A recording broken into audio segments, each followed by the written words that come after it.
Hello, listeners. It's your host, Bella, and this is Day Thoughts, a podcast where I break down and share my opinion on deep topics I find myself contemplating throughout the day. Day Thoughts is centered around open conversation and unique perspectives from both myself and guest speakers about various subjects like mental health, spirituality, and self-help. You can expect to see new episodes available for streaming every Friday. For the next 4 weeks, we will be exploring the topic of self-love in my self-love series, Loving You. This is episode 5. Stay tuned. Hello. Welcome back, listeners. Thank you so much for tuning in today. Today's episode is very special and exciting because today is the first time that my older sister Faith is joining me to record a podcast episode. She is a sophomore/junior in college. She's doing an accelerated program, so I always forget. But she's studying behavioral health psychology. So she is perfect for this episode where we talk about setting healthy boundaries in relationships and all that good stuff. So before we jump into this episode, I did just want to let you guys know there is a trigger warning. Obviously, it's very hard to talk about trauma and triggers and all of that, but unfortunately, that does come with setting boundaries in relationships. So it's important to talk about that. But yeah, just be advised. And anyways, I hope that you guys enjoy this episode. So without further ado, let's jump right in. Hey guys, this is my sister Faith. Hi. She's on campus right now at her college, GCU, in Arizona, studying behavioral health psychology. And I actually was attending there this last semester, but I decided that college isn't for me. So I'm at home and she is there, but she is my galaxy friend. We grew up together. We literally until she moved to college, we had not spent like more a day apart. Yeah. I think that's one day. Yeah. And that's not exaggerating. Like legitimately, we were attached. We sound the same. Our voices kind of sound the same. So I was going to say, are people going to comment and be like, oh my gosh, you guys so like we've literally always gotten that, especially if we're on the phone. Yeah. No, we might sound very similar. We are biological sisters, like literally 15 months apart, same mom, same dad, all of it. So we probably sound very similar. Also, I did mention previously that she's in a college dorm. So if there are sounds, sounds in the back. Disregard. Yeah. So just warning you guys. But anyways, so today we're going to be talking about setting boundaries in relationships. Like, what is a boundary? Why is it important? You know, all of that kind of thing. All of those kinds of things. But Faith is a really good person for this conversation because she's actually, like I previously mentioned, she's studying behavioral health. Actually, I don't know if I previously mentioned that, but anyway, she's studying behavioral health psychology and she actually took a full course on setting boundaries. So she knows all this stuff. She knows the technical terms, like all this kind of stuff. Here's the thing. I definitely have my opinions on setting boundaries and I can weigh in. I have the academic knowledge. However, I also know it's not as easy as it sounds because in the past I have had a very hard time setting boundaries and I still do at times. So I understand the struggle, but I also know practical ways that can help with that and kind of like why boundaries are important, which helps, in setting them. Yeah. And I think like the thing with self-love, whether I'm talking about confidence or setting boundaries or anything like that, a lot of what kind of weighs into that is your personality type. If you're not someone who's super confrontational by nature, you're not known to be very blunt, you're kind of, because I consider myself a confrontational, blunt person, but I'm also a people pleaser at the same time. And you're probably like, well, how is that possible? It is. You just have to know me. But like, Faith has always been more of the peacemaker. She's typically been very avoidant of confrontation. And both of us have been on different sides of the spectrum, kind of to extreme levels.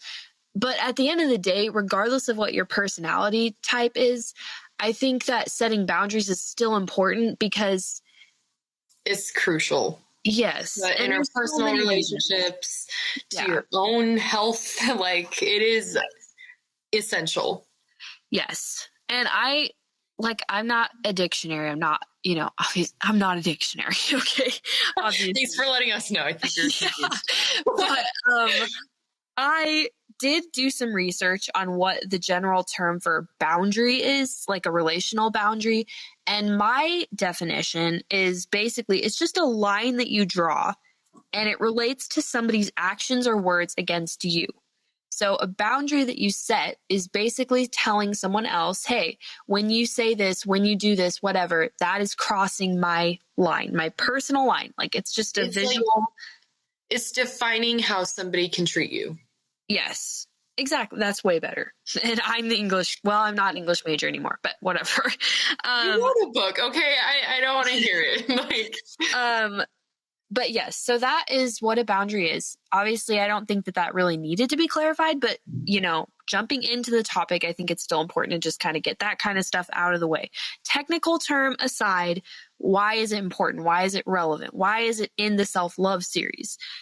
Truthfully, because it relates to relationships. That is the reason why. And setting boundaries is a form of self-love because it's putting yourself first. It's prioritizing yourself, your experiences, your feelings and emotions, and not just prioritizing it yourself, but making someone else prioritize that as well. And that is a huge form of self-love. And that is why it's in this series. So setting boundaries is very important. It is critical to every lasting, healthy relationship.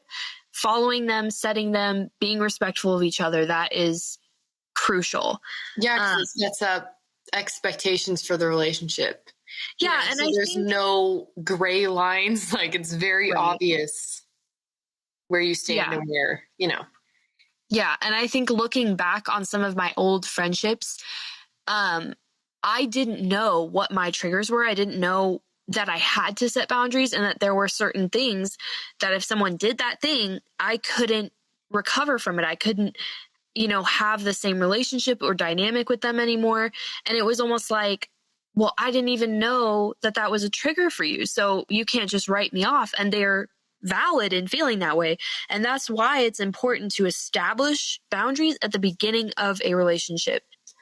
Well, it takes a lot of personal maturity to even recognize what boundaries you need to set up, but also a lot of, honestly, just confidence to say, hey, this is what I need to assert yourself. Because in the past, when I haven't set boundaries, it's because of a confidence issue. I didn't feel comfortable telling someone else what I needed. I didn't want to rock the boat. I didn't want to say anything. So I think that's why it's so important to know yourself and to have an honest kind of conversation with yourself about what you can and can't handle and making that known so that instead of being in uncomfortable situations over and over, you can at least make your opinions known and your voice heard. That way it has a chance to change. You know what I mean? Yes, that's true. And every person has the right to set boundaries. And there is a difference, obviously, between a boundary and a punishment, like saying, hey, I don't like to your roommate, say, I don't like that you party and drink, so I'm not going to help you pay rent unless you stop doing that. That is not a boundary. That is a punishment. That's controlling. Those are very different things. You know what I mean? A boundary is not the same thing as a way to control somebody else. And there is a huge distinction there. I agree. I think boundaries aren't supposed to control others. They're supposed to help you, protect you. You know what I mean? Mm-hmm. If you're using them for leverage, that's no longer a boundary. That's something else entirely. A boundary. That's manipulation. Boundary would be something like, hey, I don't want to hear about partying or drinking. I don't want to see it. I don't want to be around it. Please, at least when you're around me, don't discuss it. Or please let me know ahead of time if you're going to be doing it here so that I can leave. Just kind of adjusting, you know what I mean? Because there are no consequences for boundaries except if they aren't followed, obviously there's consequences, but yeah, well, I've never been in a situation like that before, so I wouldn't know. Yes. And in Fate's words, I'm going to steal this because I feel like you're not going to say this, but you said it before in a previous conversation we had, and I wrote it down because it just embodies it perfectly. It says, boundaries are for protection, not preservation. That's perfect. I mean, yeah, exactly. What? Wait. Hold on. Wait, I just glitched. Hang on. Boundaries are for protection, not... Wait, what did you mean? Maybe I didn't bring it up because I don't even remember saying that. I don't... Wait, I think it means... Okay, Look, okay, I had COVID a little while ago, and I feel like the cloud brain is lingering. So, like, my ability to comprehend things has decreased significantly. I think what you meant when you said that boundaries are for protection, not preservation, is that the boundary is not being set for the sake of the relationship. It's being set for the sake of the person setting the boundary. I think that's what you meant by that. And that does make sense because like a boundary, I guess, that's set up to protect a relationship is, I guess, sort of, it's more of a compromise than a boundary. If it can be... Yeah, help me out. Sorry. If it can be discussed or bent or compromised or changed in any way, that is not a boundary. That's something different. Boundaries can't be negotiated. They're set in stone. They're there for your preservation and protection. So yes, you can have a discussion about boundaries and be like, hey, yeah, this is why I need this. Or, technically you're not even obligated to tell them why, but that is pretty much the only discussion that can be had about boundaries. You know what I mean? You can't just say, hey, these are my boundaries. How do you feel about them? Let's work a way around you feeling good about them too. That's really not a boundary at the end of it. Like at that point, you know what I mean? Mm-hmm. And yeah. I think kind of what you were saying about like, if a boundary is trying to be compromised, or if someone is trying to compromise and you say, hey, this for me this is where I draw the line. And that person is saying, well, maybe you can do this instead, or that's unreasonable. In that case, that kind of, it's hard to not give a specific example because there are certain situations where someone can be claiming to be setting a personal boundary, but what they're really doing is trying to control the other person. And that there is a huge distinction. So don't get me wrong. In the event that someone is setting a personal boundary for their own protection and not for selfish, manipulative reasons, the other person needs to be respectful, whether they agree with it, understand it, or think that it's reasonable or not. And if you can't respect the boundary, be honest to that other person and maybe consider not being as close or even dissociating from each other. Because if you cannot respect someone's boundary that they're setting for their own protection, it's better to just tell them that than to break the boundary or cross that line and hurt them. You know what I mean? Yeah, I feel like a lot more damage could be done if you weren't honest about it. Like if, say you had a boundary that for some reason I had a very hard time abiding by or respecting or something like that. If I am not self-aware enough to be like, hey, honestly, this is really hard for me to follow. I'll try my best, but it's a struggle for me. I feel like at that point you can be like, hey, we've talked about this before. It keeps happening.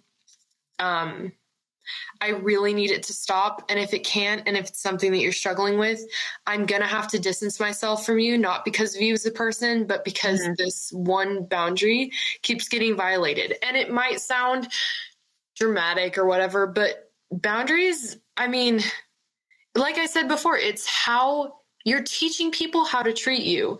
Mm-hmm. And if that is getting compromised, if that is getting crossed, you are no longer the priority, obviously, because it keeps happening. So I feel like that is grounds for not only protecting yourself, but for kind of possibly having to end a relationship because you are constantly getting disrespected. Obviously, your feelings are not being acknowledged or managed or even given a second thought, I'm a firm believer that a lot of times the victim can be perpetuating it without even knowing it. And part of that is not taking action when your boundaries are crossed, not being willing to address it for one. And it doesn't always have to be extreme. It doesn't have to be a one and done, but it needs to at least be addressed. There needs to be some kind of reaction when your boundary is crossed. Obviously something that's still respectful of the other person, because people do make mistakes. It's not always intentional. It's not always malicious. You know what I mean? If it is, that's a whole nother problem,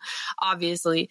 But I think like at the end of the day, the only way to maintain a boundary is to react if it is crossed. You know what I mean? And I think this, because it's like, well, why are boundaries so important? And why are these triggers so important to be respectful of? This is why, like, you're studying triggers. Like, why are triggers so important, and why do they need to be taken seriously, even if you don't understand them? Well, it's the same situation with boundaries. Like, the reason triggers exist is because they're attached to something traumatic. Like, there was this one case study that we did. I'm not going to say the nitty-gritty details, but a woman experienced some sexual assault, and there were candles in the room. So candles became a trigger for her. And that might sound so irrational or random to somebody else and be like, oh, candles, really? Like, but there's obviously a very specific reason for that, Yeah, and that is an example of a trigger that someone may not understand. Because if I were to just sit someone down and say, hey, don't light candles around me, I'm not comfortable enough to tell you my reason why, just don't do it.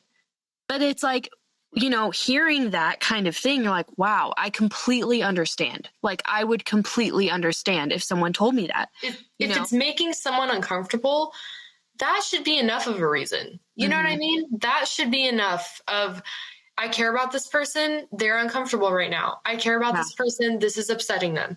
I don't care what the reason is. I don't even have to know.